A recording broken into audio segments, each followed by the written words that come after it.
Big Boss Malayalam season 7 live അപ്ഡേറ്റ്സിലേക്കാണ് പോകുന്നത്. നമ്മുടെ ജിഷിനും അനീഷും തമ്മിൽ കുറെ നേരമായിട്ട് ഒരു ഫൈറ്റ് ഇങ്ങനെ നടന്നുകൊണ്ടിരിക്കുകയാണ്. രണ്ടുപേരും വെസൽ ടീമാണല്ലോ. അപ്പോൾ എന്താണ് സംഭവം എന്ന് ചോദിച്ചു കഴിഞ്ഞാൽ, ജിഷിന് നോൺ വെജ് കഴിച്ച പാത്രങ്ങൾ കഴുകി വെക്കാനായിട്ട് പറ്റില്ല. വെജ് കഴിക്കുന്ന പാത്രങ്ങൾ മാത്രമേ കഴുകി വെക്കാനായിട്ട് പറ്റുള്ളൂ. അപ്പോൾ അത് ജിഷിൻ ഇങ്ങനെ പറയുന്നുണ്ട്. ഈ സമയത്ത് ഒനിയിലും അനീഷും കൂടി ഒരു തീരുമാനം എടുക്കുന്നു. വൈകുന്നേരം നോൺ വെജ് ആണ് അവർ കഴിക്കുന്നത്. അപ്പോൾ ഈ ഒരു സമയത്ത് അവിടെയുള്ള ഒട്ടുമിക്ക എല്ലാ പാത്രങ്ങളും ജിസയിലും അനീഷും കൂടെ കഴുകി വെച്ചു.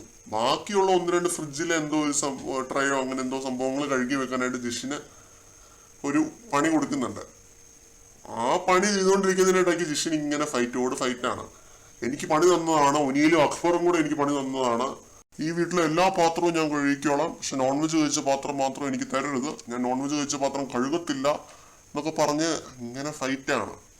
എനിക്ക് ചോദിക്കാനുള്ളത്, ഈ വീഡിയോ കാണുന്ന ആരെങ്കിലും കണ്ണൂർക്കാരുണ്ടോ? വെജിറ്റേറിയൻസ് ആയിട്ടുള്ള ഏതെങ്കിലും കണ്ണൂർക്കാർ ഈ വീഡിയോ കാണുന്നുണ്ടോ? നിങ്ങളൊന്ന് കമന്റ് ഇടണേ. കാരണം ആദ്യമായിട്ടാണ് വെജിറ്റേറിയൻ ആയിട്ടുള്ള ഒരു കണ്ണൂരുകാരനെ ഞാൻ കാണുന്നത്. ഇത് ഒരു സ്റ്റീരിയോ ടൈപ്പ് ആണ് അറിയാം, എന്നാലും ഒരു വെജിറ്റേറിയൻ ആയിട്ടുള്ള കണ്ണൂർക്കാരനെ ഇത് ആദ്യമായിട്ടാണ് കാണുന്നത്. വെജിറ്റേറിയൻ ആയതിന്റെ പേരിൽ സഹജീവികൾക്ക് ഒരു ബുദ്ധിമുട്ടാവുന്ന, തലവേദനയായി എടങ്ങേറായി മാറുന്ന ഒരു കണ്ണൂർക്കാരനെ ഇത് ആദ്യമായിട്ടാണ് കാണുന്നത്. പ്രേക്ഷകർ കമന്റ് ഇടുക വെജിറ്റേറിയൻസ് ഉണ്ടോ എന്ന്. കൂടുതൽ അപ്ഡേറ്റ്സുമായിട്ട് നമുക്ക് വീണ്ടും കാണാം.